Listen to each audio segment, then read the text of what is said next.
Bienvenidas y bienvenidos a este análisis. Hoy nos vamos a sumergir en un texto con casi 3.000 años de antigüedad, pero que se siente increíblemente moderno. Es el capítulo 6 del libro de Oseas. Y bueno, tenemos varios comentarios y análisis teológicos para que nos sirvan de guía. Sí, y es un capítulo que a primera vista engaña. Es como una especie de trampa. Totalmente, ¿no? Empieza sonando como una canción de esperanza. Muy optimista, pero si escuchas con atención, es una crítica devastadora. Y ese es justo el enigma que queremos desarmar hoy. El capítulo arranca con lo que parece ser, pues, una oración de arrepentimiento perfecta. Perfecta. El pueblo de Israel dice, vengan, volvamos al Señor. Suena genial, ¿o no? Pero la respuesta que reciben es de una frustración y un dolor profundos. Así que la misión hoy es entender por qué esta oración, que a primera vista parece tan correcta, es en realidad una bandera roja gigante. ¿Cuál es esa línea que separa un ritual religioso vacío de una conexión, pues, real y transformadora? Una línea que, según el texto, este pueblo había borrado por completo, y es una pregunta que, la verdad, no ha perdido nada de vigencia. Para nada. Bueno, vamos al principio, a esa declaración del pueblo. Dicen, venid y volvamos a Jehová. Pero justo después añaden algo. Curioso. Sí. Dicen, nos dará vida después de 2 días. Al tercer día nos resucitará. Aquí es donde mi radar empieza a sonar. Esa seguridad, esa línea de tiempo. ¿Qué está pasando realmente aquí? Lo que está pasando es que esto no es un ruego, es casi una transacción. Ah, No hay humildad, hay una confianza casi mecánica, una presunción. Tratan la gracia de Dios como si fuera una ley de la física. Si hacemos A, entonces B tiene que ocurrir. claro, como una fórmula. Exacto. O sea, si decimos las palabras correctas, Dios está obligado a restaurarnos en un plazo de 2 o 3 días. Están, digamos, dictando los términos de su propia sanación. Pero, a ver, ¿no es un poco duro juzgarlos así? Al menos están intentando volver, ¿no? ¿Es realmente tan malo que esperen que Dios actúe rápido? Es una excelente pregunta. Quizás es una expresión de fe en su poder, en que Él puede sanarlos así de rápido. Es que ahí está el núcleo de la motivación. La fe confía en el carácter de Dios, pero la presunción intenta controlar el resultado. La diferencia es sutil, pero crucial. Ellos no están diciendo, confiamos en que nos sanarás en tu tiempo, sino, este es el plazo que esperamos. Minimizan la gravedad de su traición, la tratan como un pequeño bache en el camino que se arregla con una visita rápida al taller. Entiendo. No entienden la profundidad de la herida que han causado en la relación. Es como si en lugar de entregarse a un médico y confiar en su criterio, le estuvieran entregando una lista de demandas, ¿no? Quiero que me cures en este plazo y con estos resultados. Exactamente. Y sobre la frase, al tercer día nos resucitará, que obviamente hace que a cualquier lector posterior se le enciendan las alarmas proféticas. Claro, uno piensa en Cristo inmediatamente. Por supuesto. Pero en su contexto original es una expresión idiomática hebrea. Simplemente significa en muy poco tiempo, enseguida. No es una profecía directa. O sea, ¿no estaban pensando en la resurrección? Para nada. Ahora bien, los primeros teólogos cristianos, los padres de la Iglesia, sí vieron aquí un tipos, un patrón, un eco del poder de Dios para dar vida, que alcanzaría su máxima expresión en Jesús. Pero para el pueblo de Oseas, el significado era mucho más inmediato y, francamente, arrogante. Esto se arregla en un par de días. Una de las fuentes que revisamos usa una imagen que me pareció brutal para describir esto. Dice que el pueblo quiere la lluvia, la bendición, pero no tiene ningún interés en conocer al dueño de la lluvia. Es la definición perfecta de su actitud. Es esa la idea, que solo buscan los beneficios de la relación sin el compromiso. Totalmente. Quieren los efectos de la relación con Dios. Seguridad, prosperidad, restauración, pero sin la relación en sí. Creen que pueden iniciar y completar el proceso a su antojo, como si fuera un trámite. Y la respuesta de Dios, que viene justo después, les va a demostrar lo equivocados que están. Varía que sí. Ok, entonces el pueblo ha hecho su declaración, llena de una confianza que ahora vemos que es superficial. Y la respuesta de Dios es, bueno, las fuentes la describen no tanto como ira, sino como una especie de lamento desgarrador. Sí, es muy dolorosa. Pregunta, ¿qué haré contigo, Efraín? Porque vuestro amor es como nube de la mañana. Esa imagen es increíblemente poética y a la vez devastadora. Es el diagnóstico divino en una metáfora. Pensemos en el rocío o la neblina en un clima desértico. A primera hora de la mañana es hermoso, parece prometer frescura y vida. Sí. Pero en cuanto sale el sol, en cuanto la realidad del día golpea con su calor, se evapora sin dejar rastro. Así es la devoción de ellos. Bonita, emocional, visible por un momento, pero completamente insustancial. Sin raíces. Sin ningunas raíces para sobrevivir a la primera prueba o tentación. Me recuerda a la cantidad de veces que me he propuesto empezar a meditar. La primera semana soy un monje budista, tengo la aplicación, la música, todo.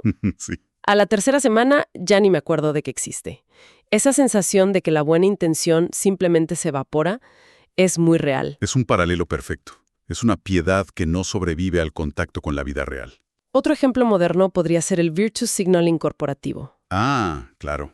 Una empresa pone la bandera arcoíris en su logo durante un mes, pero sus políticas internas y su cultura no cambian en absoluto. Se ve bien, es visible, pero se desvanece en cuanto deja de ser conveniente. Esa es la nube de la mañana de la que habla Dios. Es puro espectáculo sin sustancia. Y si ese tipo de devoción pasajera no es lo que Dios busca, entonces, ¿qué es lo que sí quiere? Porque el texto da una respuesta muy específica en el versículo 6. Sí. Una frase tan importante que el propio Jesús la citó siglos después en los Evangelios. Así es. Aquí llegamos al corazón teológico de todo el libro de Oseas y quizás de gran parte del pensamiento profético. El versículo 6 dice: «Porque misericordia quiero y no sacrificio, y conocimiento de Dios más que holocaustos». Para entender la bomba que es esta declaración, hay que desempacar dos palabras hebreas clave. Vamos a ello. La primera es misericordia, que en hebreo es Hesed. Hesed. Y esta palabra es casi intraducible con un solo término en español. No es solo piedad o sentir lástima. Hesed es lealtad de pacto, es amor fiel, es una bondad y una compasión que se demuestran con acciones consistentes a lo largo del tiempo. Es integridad. Es la integridad en una relación.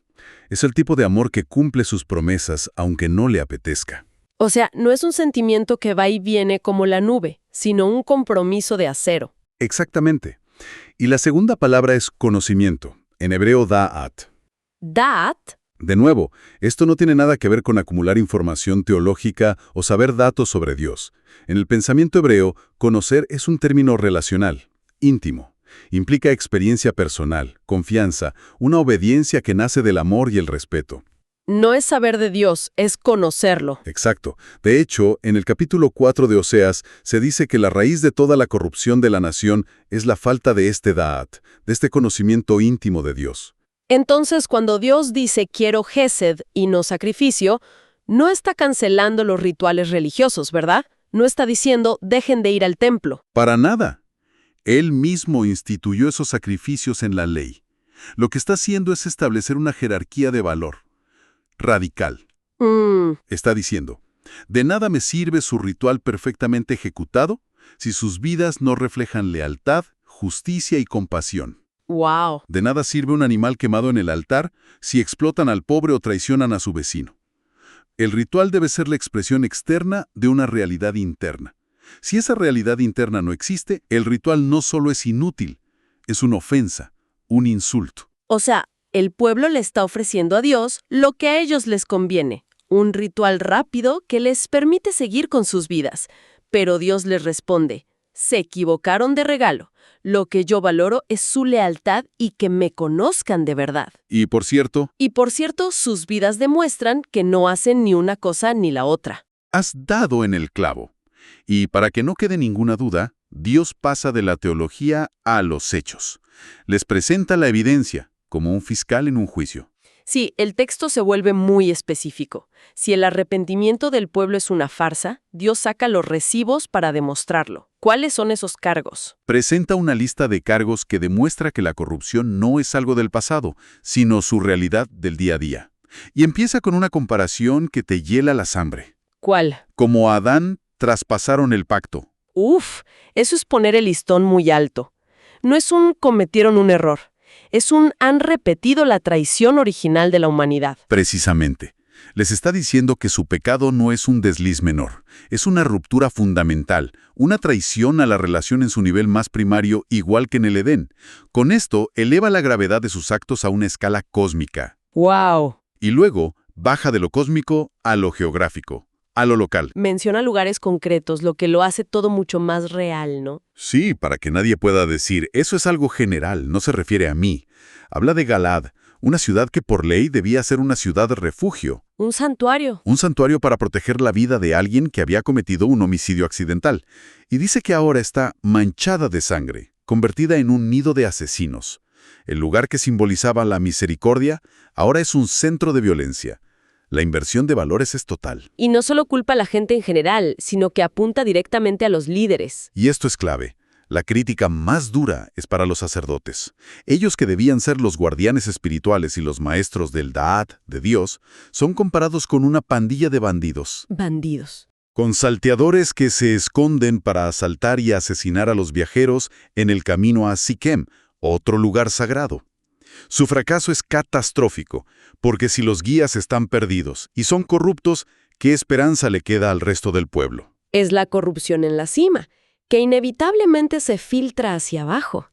Y el texto dice que el problema ya es una epidemia. Habla de una horrenda fornicación en Israel, que en el lenguaje de los profetas se refiere a la idolatría, a la traición espiritual. Y advierte que, aunque el foco está en el reino del norte, Efraín, El del sur no se salva. el reino del sur, Judá, no debe sentirse muy cómodo, porque ya hay una cosecha de juicio preparada también para ellos. Nadie se salva. Exacto. El mensaje es brutalmente claro. Sus palabras dicen, volvemos a ti. Pero sus ciudades, sus líderes y sus corazones gritan, te hemos abandonado. La evidencia de sus acciones anula por completo la validez de sus palabras. Ok, hemos ido muy profundo en los detalles del texto, pero si nos alejamos un poco, parece que todo el capítulo gira en torno a un par de tensiones fundamentales. ¿Sí? La primera, que ya hemos tocado bastante, es este choque entre un arrepentimiento de verdad y uno de impostura. Sin duda. El capítulo es una clase magistral sobre la diferencia entre decir lo siento porque te han pillado y quieres que se acabe el castigo, Sí. y un verdadero cambio de corazón que se manifiesta en un cambio de conducta. Nos obliga a preguntarnos por nuestras propias motivaciones cuando buscamos lo divino, ¿no? ¿Es por conveniencia, para solucionar un problema rápido, o es por un deseo genuino de transformar nuestra vida? Es la diferencia entre usar a Dios como un servicio de atención al cliente para resolver un problema puntual Perfectamente dicho. y buscar una relación real con Él. Y eso los lleva directamente a la segunda gran idea, ¿Qué es la consecuencia de la primera? que es la absoluta prioridad de la relación sobre el ritual. Se resume en esas dos palabras que vimos, Gesed y Da'at.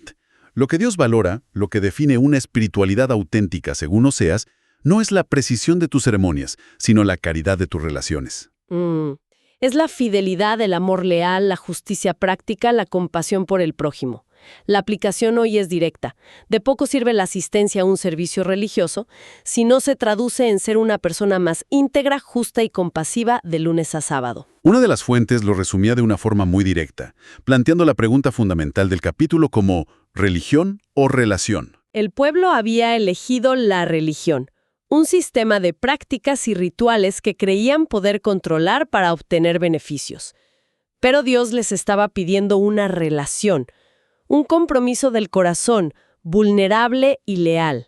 Y esa pregunta sigue siendo tan relevante hoy como entonces.